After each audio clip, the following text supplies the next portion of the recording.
we are noticing a trend where heads of departments in government, some departments of government, are abusing their authority. They are doing it to the persons who are heads of trade unions and staff associations and other members of the executives of unions, where they are using their power or authority to hinder those persons from carrying out their legitimate trade union duties, which is in contravention of Section 40A of the Trade Union Act. Some people are doing it in a manner that would seem to suggest that they're punitive. Some might be doing it in a manner that suggests that they're ignorant. And we have we have asked the Ministry of Public Service to once again make sure that the heads of the department are aware of the law, because nobody is above the law. And if any of them are found wanting, this labor movement is not afraid of carrying them down Corwin Street or whatever street it is, where the court will determine the course of action be taken for people who break the law and break it with impunity, because it cannot be right, because we can't walk in Parliament and break any of the rules of Parliament, because Parliament is governed by law and rules and regulations. The public service is also governed by rules, by law, regulation, call it what you like. But we cannot have a situation and the acts, the legality, because the legal frameworks determine how we should function. And if it is that this matter has to be dealt with before our courts or matters such as this, then that, so be it. Because it cannot be allowed. It cannot continue where heads of department believe that there are laws unto themselves and to abuse what they seem to assume power and authority that they have. So we just want to put this on the table as a matter that we will be pursuing wherever it exists, if it is not cleaned up. So the Ministry of Public Service has some work to do. If those people who have acted ultra-vires, then reverse, rescind. And those who are matching the crease, caution them. There's something called no ball. So if they want to bowl a no ball and get called for it, so be it. They have to, that decision to be made. So these are some of the matters I wish to cite with, but we are coming up on Friday the 11th for a meeting of the subcommittee of the social partnership, and we again will be making some noises about some of these matters. Particularly, I want to say to you, we have this grievance monitoring committee that has been established by the government to address issues which Labour has. For some reason, this monitoring committee, nobody seems to know where it stands, wherever it's been fully, well, we heard it had a chairman and members. We heard it had one meeting that CTUSAB never heard about, but that was the case. We let that fly. This is going into about two years now. More on this committee. We don't know of any meetings or anything of it, and it's important that we understand that this committee has a place, because we have grievances that need to go through the channel. If they tell us that this is the way to go, then bring the committee and put it in place so we can get our grievances on the table. And on top of that, I must admit to you, this Congress is rather concerned about what is happening in the banking sector in Barbados. There seems to be already abuse of those of the private sector, the banking sector, in terms of the regulations that is enforcing and the impositions on people. And you notice that the hours of the banking now are shorter. We know people are now being thrown out the bank, don't come, we don't want you. We notice that the excessive fees are being imposed on people. And this is hurting the public of Barbados. And don't tell me that it's not hurting business in Barbados either. And there's this assumption that everybody in Barbados is supposed to be computer literate. I mean, you can imagine that the bank, you have a credit card at the bank, and you do not know that the bank, that the renewal date of the credit card has come. No written notice comes to you anymore. But the bank is wrapping up every month a charge on you. And then people are hearing, oh, I owe you $500 or whatever. This is unfair, and somebody has to call out this and stop this madness. There's only one aspect of it, there are a lot more.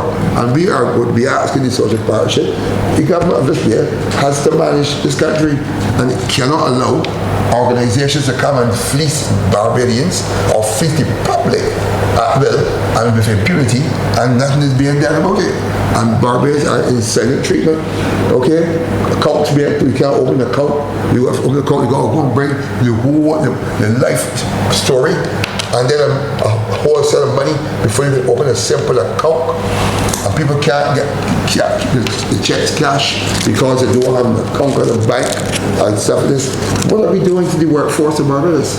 So somebody has to call out the banks on their behavior and to bring an end to it. Something has to be done, and quickly. So these are matters that we are going to be speaking to, and we expect that there be some actions taken, because I said too many promises, and promises are comfort to a fool. To Labour, we don't deal with promises, we deal with action. We bring issues, we look for resolutions. That is our movement, and that's what we expect the government to be there to assist the social partnership in working towards again. That's it. These are all issues impacting workers in the country. That's why CTUSAB has a responsibility to speak out against it and advocate for change in representation of workers. Earlier you spoke about POLTA. For the benefit of the public, I believe you're referring to the public officers, loans and travel allowance. Give us some context to that, what it is about and where it came from, for the benefit of the public who may not. The POLTA is an extension of where government offered car loans to, or the eligibility for car loans to public offices. And obviously some categories have now been extended. These are interest-free loans? Well, you might call it that. I don't ever say anything as free. For me personally, I don't say anything as free. But that is the intention, the reduction and stuff. And you must appreciate that in Barbados today, rail transportation is a major issue. And in the context of the protective services who are on call at all hours, you can't expect a man to get from St. Lucie or St. Philip to Bishop and in midnight you got transportation. And the crisis of the COVID brought to light some of the issues that we are facing in this regard. And I think that it is a necessary thing to give those who will want to grasp the opportunity to have their own vehicle. As long as they can pay, the point is that you must have the capacity to pay back. And once you are able to do your budgeting appropriately and you qualify, then that should be at your disposal. But it seems to be a situation, I'm not saying that it is not well intended, but it seems not to be properly organized in terms of the arrangements, and that is what has to be done. As I said earlier, I want to learn that the Attorney General is now saying that they're going to cabinet with the paper for the police. I don't know if that applies with the nurses or the prison officers or the fire officers. So if you're doing it piecemeal, then you're not reaching your desired, you don't have the desired impact, and you can have a lot of disgruntled people. So you can do your other blanket things so that everybody gets the fair share of the cake when it is due, or else you're going to have this follow from different ends. I want to add, the judge would have mentioned the banking system. We want to add the insurance companies. I believe that it is time, and if my memory serves me correct, I recall at some point in time the government mentioning the need to address this particular issue, and we would have spoken about the Disabilities Act and so on. There are a number of people in Barbados who are suffering while waiting on insurance companies to make a decision as to their life and if they can continue or just give in to a minimum payment. I don't think that can be fair. There's nothing about that can be fair.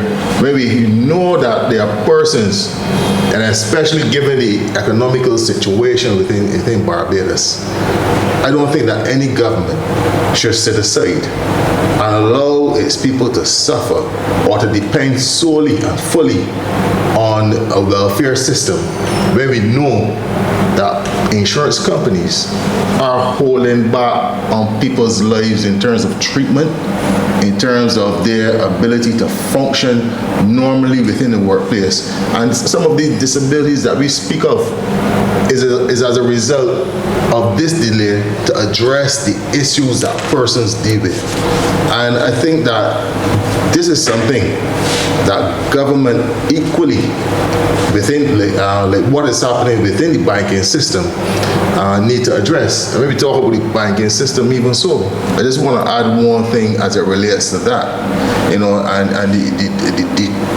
Mr. DePisa did not mention, you know, and I'm certain that you all would have or know somebody who probably had $500 on the bank.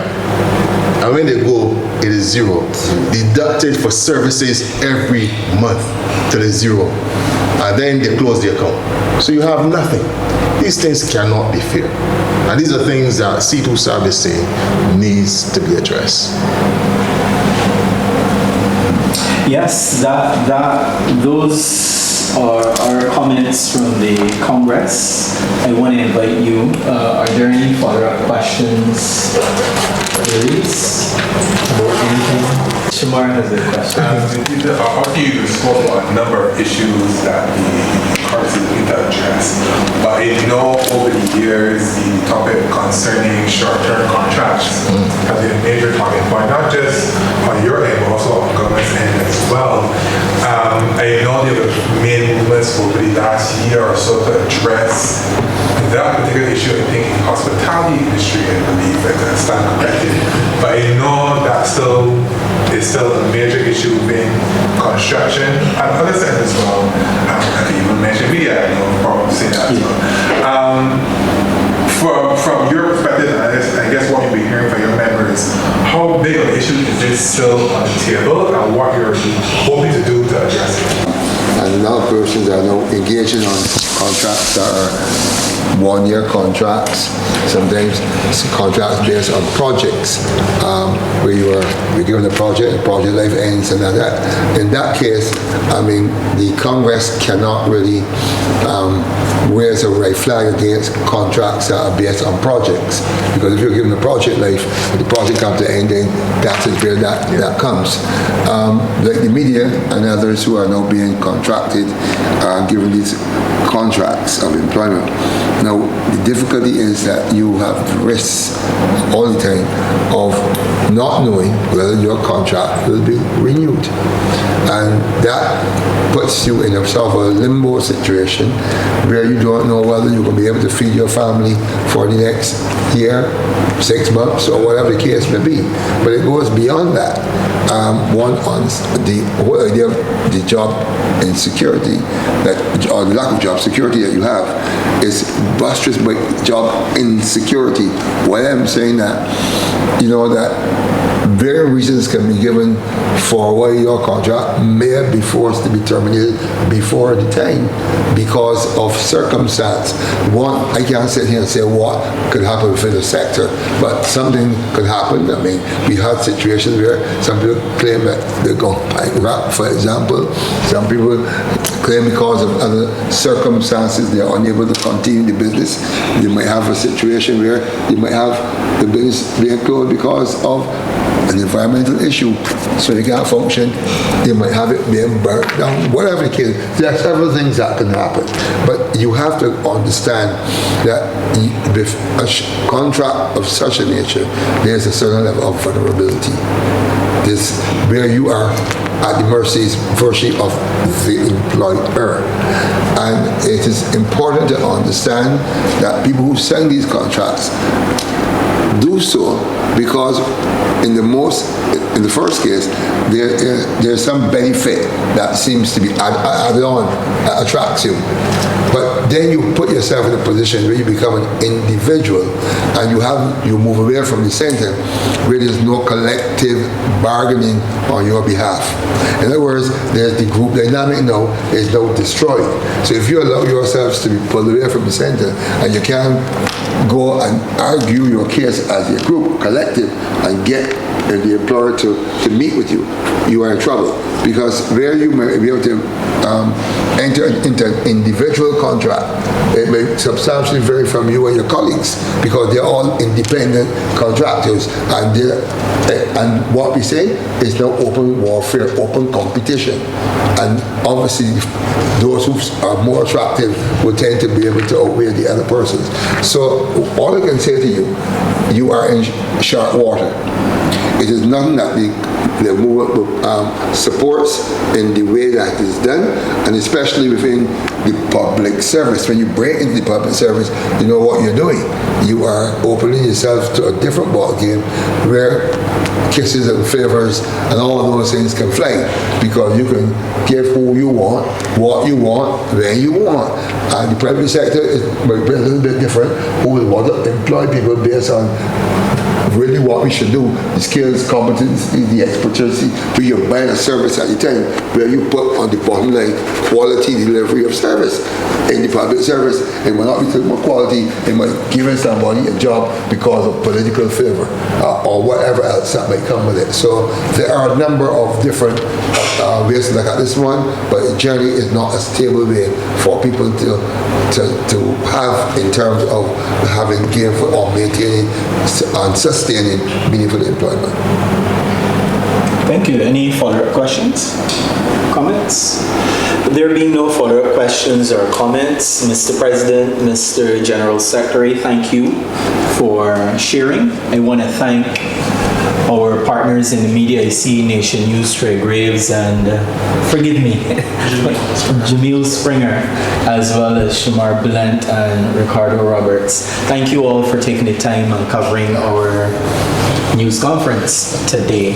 My name is Carson Greenwich. Should you need to reach us at any time, we are always reachable through our General Secretary, Mr. Dennis Pisa, whose number I know you have. So that being said, thank you again. Hey, listen up, listen up.